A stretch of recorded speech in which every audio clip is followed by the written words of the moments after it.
कारोबारी दो सगे भाइयों को गोली मार दी गई। अभिषेक रंजन और अनुराग रंजन को गोली मारी गई। बेगूसराय के निजी अस्पताल में इलाज के लिए भर्ती कराया गया। एक बाइक पर 3 की संख्या में अपराधी पहुंचे थे। स्थानीय लोगों ने 2 अपराधी को पकड़ा, जमकर पिटाई की और पिटाई से दोनों अपराधियों की मौत हो चुकी है। एक अपराधी भागने में कामयाब रहा है। दलसिंहसराय सरदारगंज की यह घटना सामने आई है। तो इस वक्त की बड़ी खबर समस्तीपुर से ये तस्वीर आपको दिखा रहे हैं, जहां पर गोलीबारी की गई। किराना कारोबारी 2 सगे भाइयों को गोली मार दी गई और जो गोली मारने वाले थे उनकी पिटाई कर दी गई। अभिषेक रंजन और अनुराग रंजन को गोली मारी गई थी। बेगूसराय के निजी अस्पताल में वो इलाजरत हैं। एक बाइक पर 3 की संख्या में अपराधी पहुंचे थे, जिन्होंने गोलीबारी की घटना को अंजाम दिया, जिसके बाद स्थानीय लोगों ने 2 अपराधी को पकड़ लिया और जमकर पिटाई की और पिटाई से दोनों अपराधियों की मौत हो गई। एक अपराधी भागने में कामयाब रहा। दलसिंहसराय सरदारगंज की घटना सामने आई है।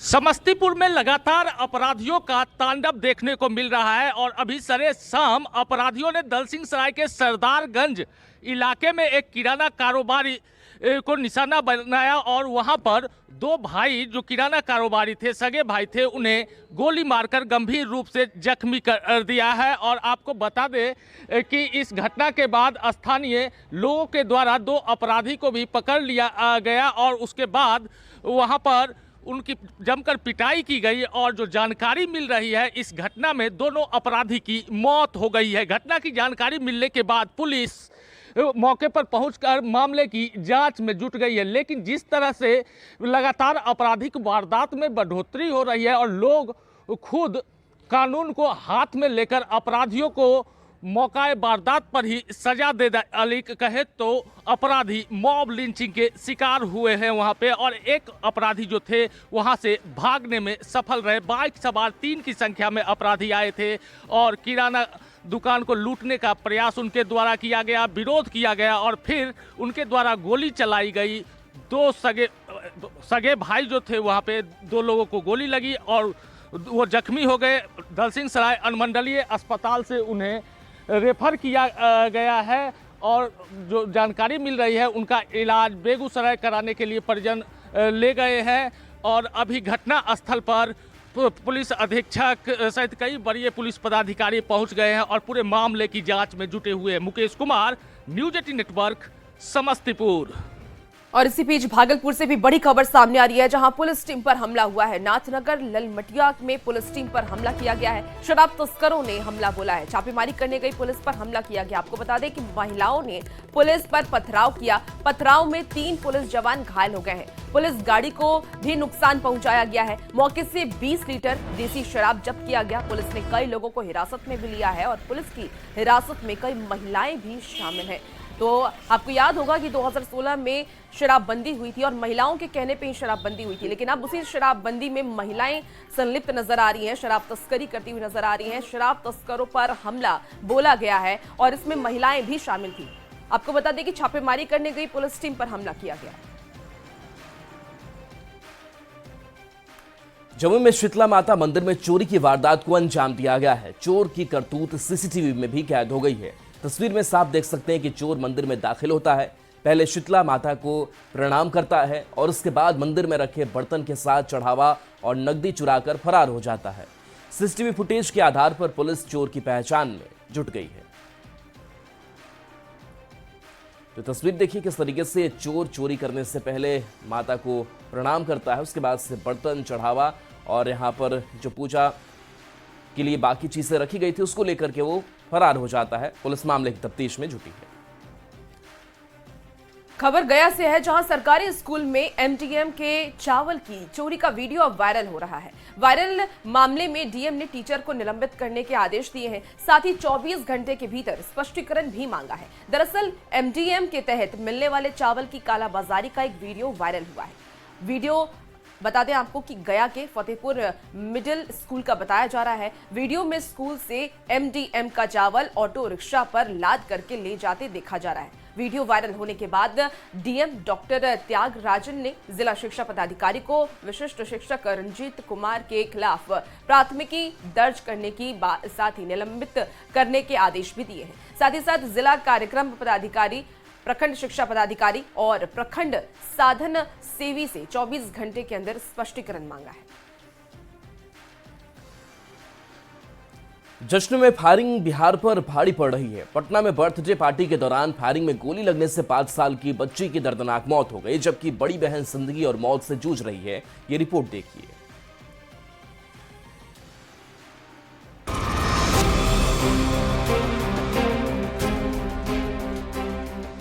जश्न में फायरिंग की बीमारी बिहार पर भारी पड़ रही है। पटना में बर्थडे पार्टी के दौरान फायरिंग में गोली लगने से 5 साल की बच्ची की दर्दनाक मौत हो गई। गोली का छर्रा लगने से बड़ी बहन भी घायल हो गई। जश्न में फायरिंग की घटना में बच्ची की मौत के बाद इलाके में सनसनी फैल गई। घटना पजरूखिया थाना क्षेत्र के जमनपुर संगतपुर गांव का है। बताया जा रहा है कि अखिलेश राम अपनी पोती का बर्थडे मना रहे थे। बर्थडे पार्टी के जश्न में अखिलेश राम अपनी छत पर फायरिंग कर रहे थे। इसी दौरान बर्थडे पार्टी में शामिल होने आई पड़ोसी प्रभु पंडित की बेटी रिया कुमारी और अंजलि कुमारी को गोली लग गई। पुलिस ने आरोपी अखिलेश राम को गिरफ्तार कर लिया। आरोपी के पास से पुलिस ने 2 देसी कट्टा, 6 जिंदा कारतूस भी बरामद किया। बर्थडे की करा था, हमरा न्योता दी था, हम नहीं किए कोई बाले बच्चे। हम अपन बेटी हमारे दरवाजा पर बैठल था, वो अपन छत्ता पर गोली छोड़ रहा था। उसका बाद उतार के नीचे मार दिया गोली डायरेक्ट हमारी बेटी के। अच्छा, मारी चल रहा है, यहाँ इलाज में आया है। बच्ची का डेथ हो गया है। एक बच्ची डेथ हो गया, एक बच्ची घायल बताइए। एक बच्ची डेथ का गया है, उसका नाम है रिया कुमारी, उम्र 5 वर्ष, पिता प्रभु पंडित, ग्राम संगत पर है, थाना पचरुखिया जिला पटना का। एक बच्ची का छरा लगा है हाथ में, वो भी इलाज में है अभी। बर्थडे पार्टी के दौरान फायरिंग में 5 साल की बच्ची की मौत के बाद परिजनों में कोहराम मच गया है। बर्थडे पार्टी का जश्न पल भर में मातम में बदल गया। बिहार में जश्न में फायरिंग का सिलसिला रुकने का नाम ही नहीं लेता। तिलक समारोह हो या शादी या फिर बर्थडे पार्टी का मौका, लोग खुलेआम फायरिंग कर दबंगई दिखा रहे हैं। बड़ा सवाल है कि जश्न में फायरिंग की इस बीमारी का इलाज क्या है? आखिर जश्न में फायरिंग की जरूरत क्यों पड़ती है? जश्न में गोली छोड़ने से क्या मिलता है? जश्न में फायरिंग की बीमारी बिहार पर भारी पड़ रही है। न्यूज़ 18 के लिए पटना से मनोज सिन्हा की रिपोर्ट।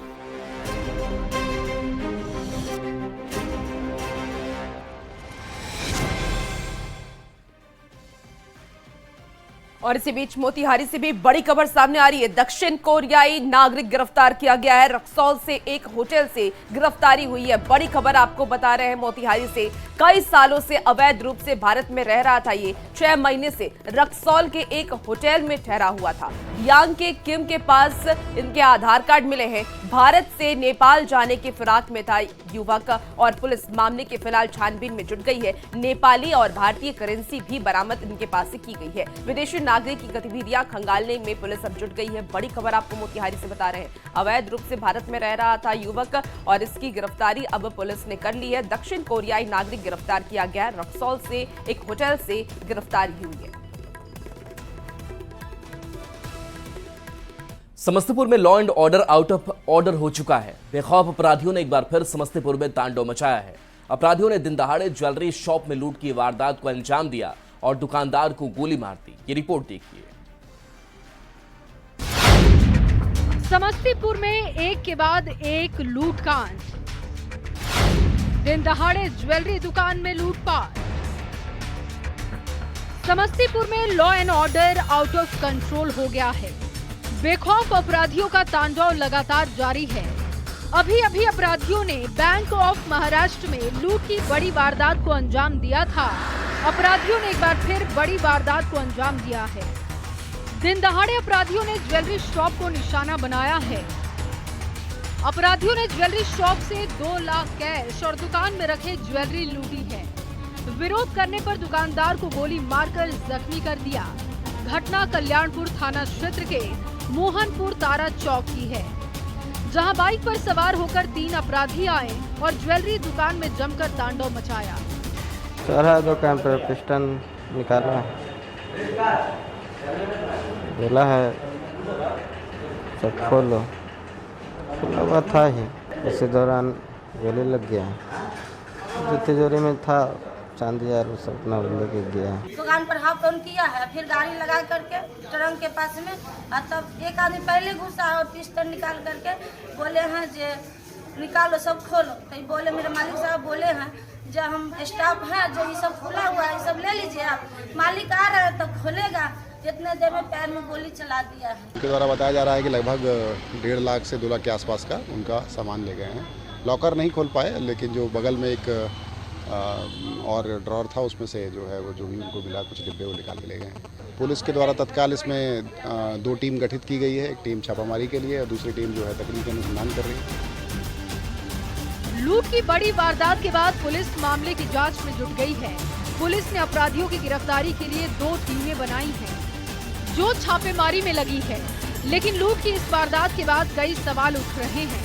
क्या अपराधियों में पुलिस का खौफ नहीं है? दिन दहाड़े लूट की बड़ी वारदात को कैसे अंजाम दिया जा रहा है? पुलिस अपराधियों पर नकेल कसने में नाकाम क्यों है? न्यूज़ 18 के लिए समस्तीपुर से मुकेश कुमार की रिपोर्ट। और अब बात सियासत की खबर की करते हैं। पूर्व केंद्रीय मंत्री आरसीपी सिंह और प्रशांत किशोर फिर से साथ आ गए हैं। पहले दोनों नेता जेडीयू में साथ थे और अब जन स्वराज में एक साथ दिख रहे हैं, क्योंकि आरसीपी सिंह ने अपनी पार्टी आप सबकी आवाज यानी कि आशा का विलय जन स्वराज में कर दिया है। अब ऐसे में सवाल ये है कि क्या ये जोड़ी इस बार सफल हो पाएगी, क्योंकि पिछली बार ये जोड़ी टूट गई थी। क्यों और किसकी वजह से दोनों साथ अलग हुए थे, ये खास रिपोर्ट देखिए।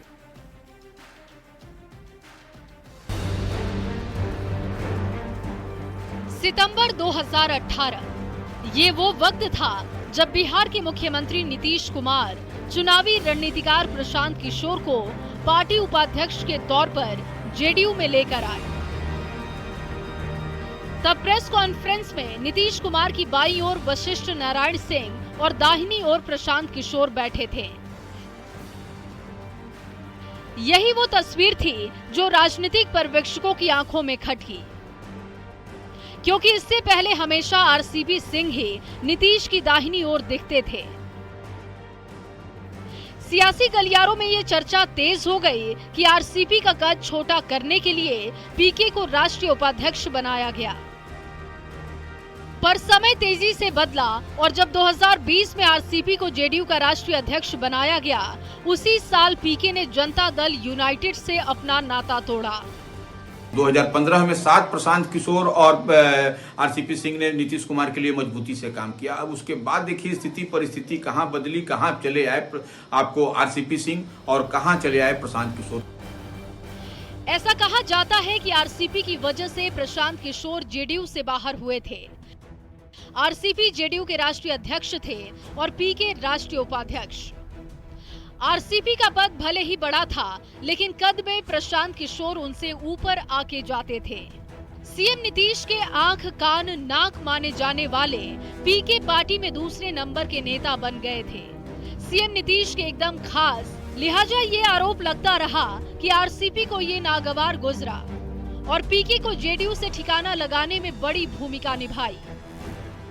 कहां चले आए प्रशांत किशोर। प्रशांत किशोर की जनसुराज पार्टी को भी चाहिए था नालंदा नीतीश कुमार के गृह जिले में कोई वैसा चेहरा कि नीतीश कुमार का स्वजातीय हो, और तो प्रशांत किशोर को भी वह चेहरा मिल गया। ये बात जग जाहिर है कि प्रशांत किशोर जेडीयू में नीतीश कुमार के बाद वाली स्थिति में आ गए थे, यानी कि नंबर 2 की स्थिति में, जबकि स्वजातीय होने की वजह से आरसीपी सिंह को ही सीएम नीतीश कुमार का उत्तराधिकारी माना जाता था। जेडीयू से सक्रिय राजनीति में पदार्पण करने वाले पीके ने बाद में खुद कहा कि उन्होंने कभी जेडीयू छोड़ने की पेशकश नहीं की, बल्कि उन्हें पार्टी से मारकर निकाला गया।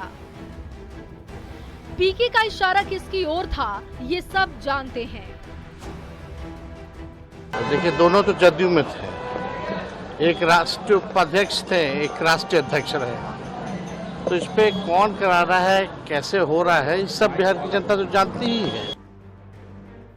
खैर, समय का फेर देखिए, एक ऐसा वक्त था जब जेडीयू से बाहर होने के बाद आरसीपी और पीके राजनीति में हाशिए पर आ गए और अब फिर से दोनों जन सुराज में एक साथ। लेकिन इस बार कद प्रशांत किशोर का बड़ा है, आरसीपी का नहीं।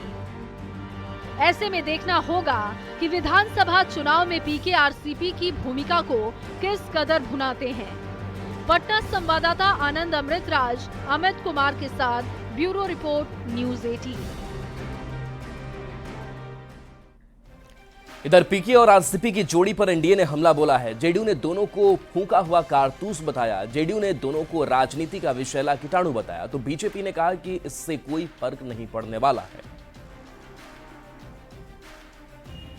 मीडिया से प्राप्त सूचना के अनुसार आज दो राजनीति के विषैले कीटाणु जिन्होंने नीतीश कुमार जी के साथ विश्वासघात किया, आज वे एक दूसरे से मिल रहे हैं कि राजनीति के छूटे हुए कारतूस हैं, राजनीति के विषैले कीटाणु हैं। चूँकि जिस थाली में खाते हैं उसी में छेद करते हैं। तो मैं तो चुनौती दे रहा हूँ कि ये जो नापाक गठबंधन आपका है, एक तरफ संपत्ति सृजन साइलेंट करप्शन करने वाले आरसीपी सिंह हैं, दूसरी तरफ प्रशांत किशोर है जो तेलंगाना की कंपनियों से आर्थिक लेन देन का जिनका मामला मैंने प्रतिवेदित किया, जुबान नहीं खुला आज तक। देखिए, बिहार में नीतीश कुमार जी के नेतृत्व में एनडीए मजबूत है। कोई किसी को ज्वाइन करे कोई फर्क पड़ने वाला नहीं है। आरसीपी सिंह ने पीके को ज्वाइन किया है। ऐसे भी ज्वाइन करने के बाद भी कुछ होने वाला नहीं है, क्योंकि जब उपचुनाव भी हुआ था तब हम लोगों ने बता दिया था कि चारों सीट पर एनडीए जीता था और इस बार भी नीतीश कुमार जी के नेतृत्व में लड़ेंगे। राजनीति में हर किसी को हर जगह अपना मुकाम ढूंढने का अवसर है, लेकिन यह बिल्कुल साफ है कि बिहार में जनता एनडीए को किसी कीमत पर नहीं छोड़ने। आने वाले चुनाव में हम 225 सीटों को पार करके दिखा देंगे। जो उनको जैसे लड़ना है लड़ें, पर इतना उम्मीद करते हैं कि कोई गांधी मैदान में रैली करें तो अपना डी जरूर भर लें। बिहार के लोगों ने नीतीश कुमार जी के साथ, नरेंद्र मोदी के साथ पसंद किया है जाना। कोई कहीं आए जाए, बिहार की जनता और देश की जनता नेता नीतीश कुमार को मानती है, नरेंद्र मोदी को मानती है और उनके नेतृत्व में फिर बिहार में एनडीए की सरकार बनेगी। और जन स्वराज कोई पार्टी नहीं, एक कंपनी है, एक बिजनेस मॉडल है और बिजनेस मॉडल के लोगों में पैसा कमाना एकमात्र उद्देश्य है। पूंजी लगाओ और पूंजी पाओ। केंद्रीय मंत्री चिराग पासवान ने यह साफ कर दिया है कि वो सीएम पद के दावेदार नहीं है। बिहार में सीएम पद की वैकेंसी नहीं है, लेकिन उनके समर्थक ये नहीं मान रहे हैं। चिराग के समर्थकों ने पटना में पोस्टर लगाकर चिराग को भावी सीएम बता दिया है, जिसके बाद सियासत गर्मा गई।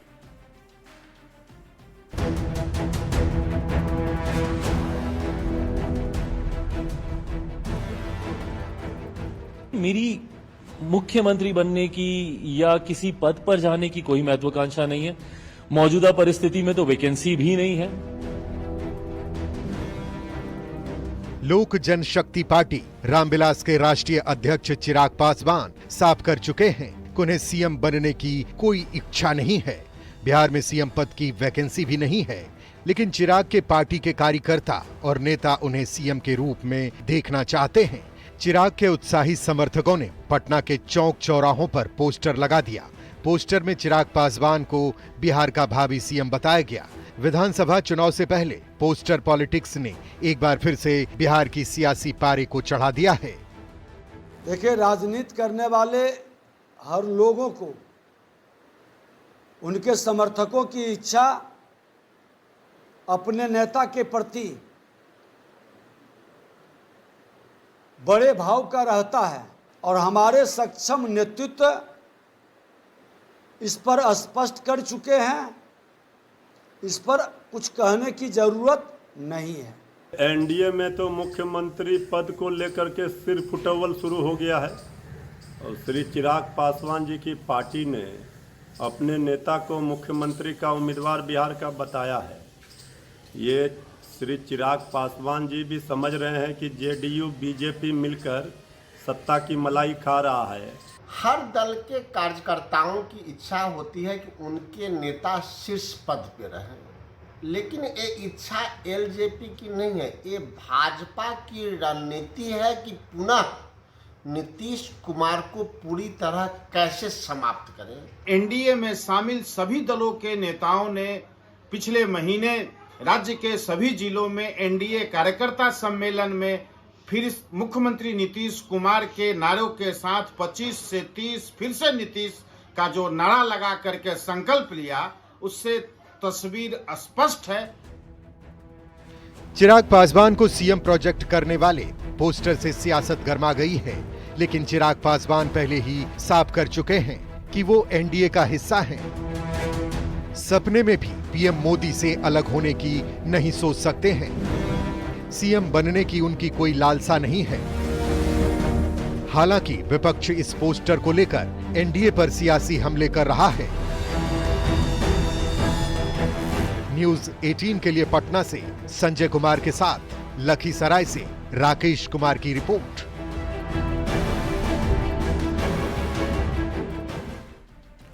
और चलिए एक छोटे